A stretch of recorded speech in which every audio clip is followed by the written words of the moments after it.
Here in England, there's a popular legend. Just outside an ancient city lived a fire-breathing dragon. In order to pacify the dragon and satisfy its hunger, every day the people of the city gave the monster 2 sheep. When the sheep failed to satisfy the dragon, human sacrifices were required. Lots were drawn to determine the victim. And one day, the lot fell to the daughter of the king himself. The king offered all his wealth to purchase a substitute, to no avail. And so the young maiden, dressed as a bride, was led away to the marsh where the dragon lived. There was a soldier, a follower of Christ, named George, who happened by and saw the condemned girl. When the dragon attacked, George outfought the mighty beast.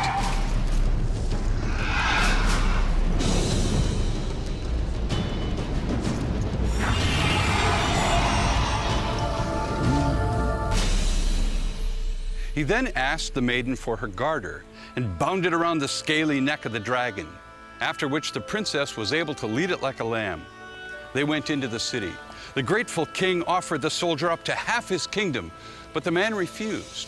He simply asked the people to consider the Christian faith. The people rejoiced and were baptized. That's the legend of St. George, the patron saint of England, and the dragon. A myth, surely, an allegory filled with symbolism. But in the center of that myth is this strange creature. Where did such a creature come from?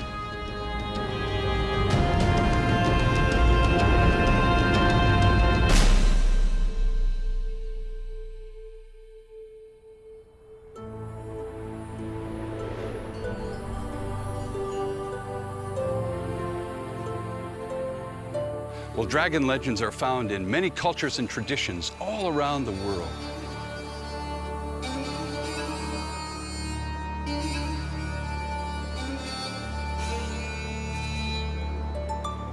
Dragons abound in Chinese children's stories, Babylonian legends, and Aztec tales. In Japan, dragons are generally considered friendly creatures.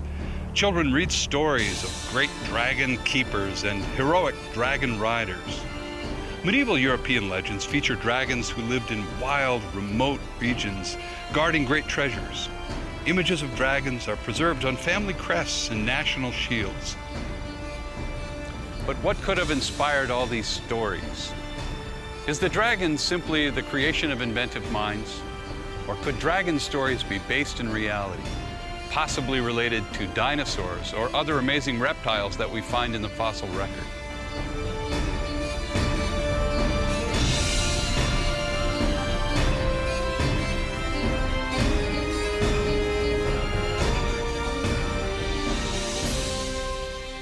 Many scientists contend that dinosaurs died off over 60 million years before humans came to be. The possibility that humans and dinosaurs ever coexisted is unthinkable to them. But what does the Bible say? Genesis 1 tells us that God made the animals of the land, air, and sea in the same week that He created human beings. In this case, humans would have been alive on the earth at the same time as these creatures. Dinosaur fossils, believed to be laid down during Noah's flood, suggest that dinosaurs were certainly alive at the time of Noah, only a few thousand years ago. And since the Bible tells us that Noah took pairs of every kind of land animal on board the ark, he certainly brought dinosaurs with him as well.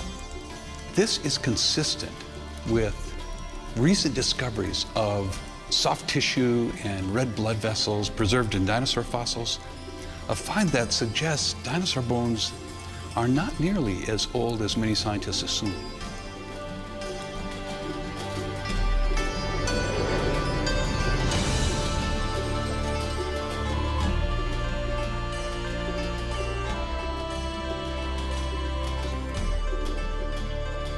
One of Noah's descendants is Job, and in the book of Job, we find 2 mighty creatures, probably the largest animal on land and the fiercest animal at sea.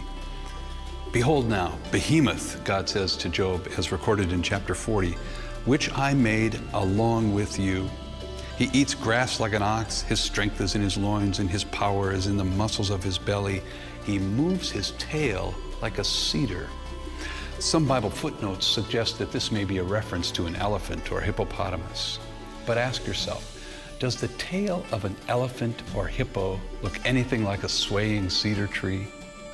Look instead at this depiction of a sauropod dinosaur. Doesn't this resemble the behemoth described in Job?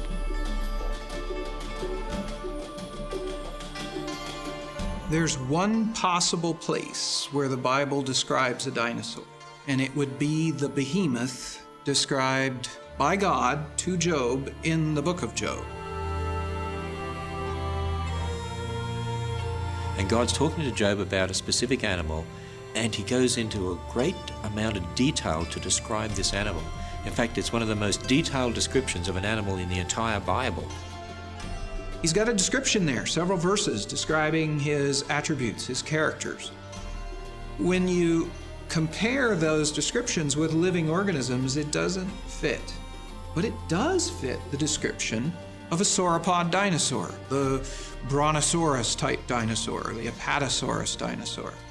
It's big, everything about it is enormous and strong, and as you read that, you can picture in your mind immediately one of the great sauropod dinosaurs.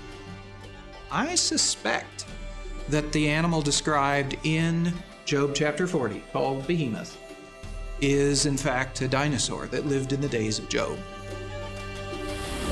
The book of Job not only describes a behemoth, it also tells of another creature, this one called a leviathan. The animal given the name Leviathan is described as a sea creature, fast-moving, covered with scales, apparently can come out of the water to interact with humans at the surface of the water, has teeth, terrible roundabout, and so on. And most amazingly, it's described as breathing fire. Out of his mouth go burning lamps, and sparks of fire leap out.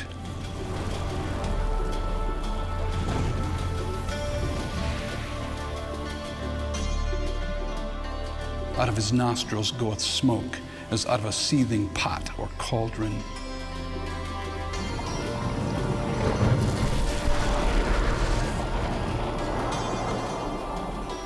His breath kindleth coals, and a flame goeth out of his mouth. There's a lot of mystery with Leviathan. It's a most extraordinary creature.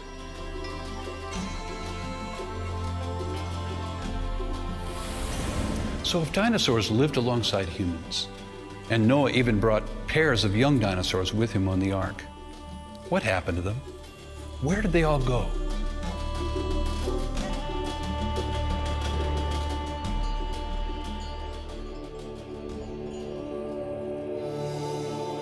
When I find fossils of dinosaurs in the record, I also find with them other organisms, including certain kinds of plants.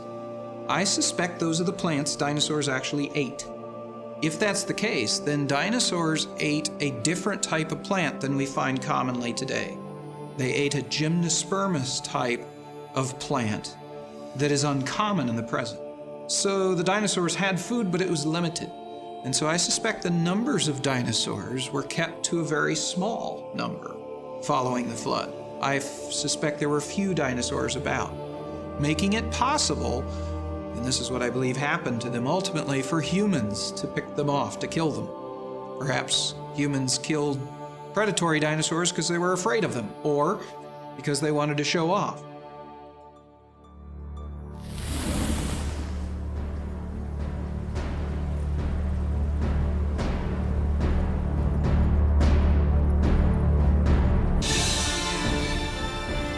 When you start with a biblical perspective, the text and other evidence suggests that dinosaurs and other incredible reptiles of the sea and air once lived alongside people at the time of creation, during the flood, and for centuries thereafter.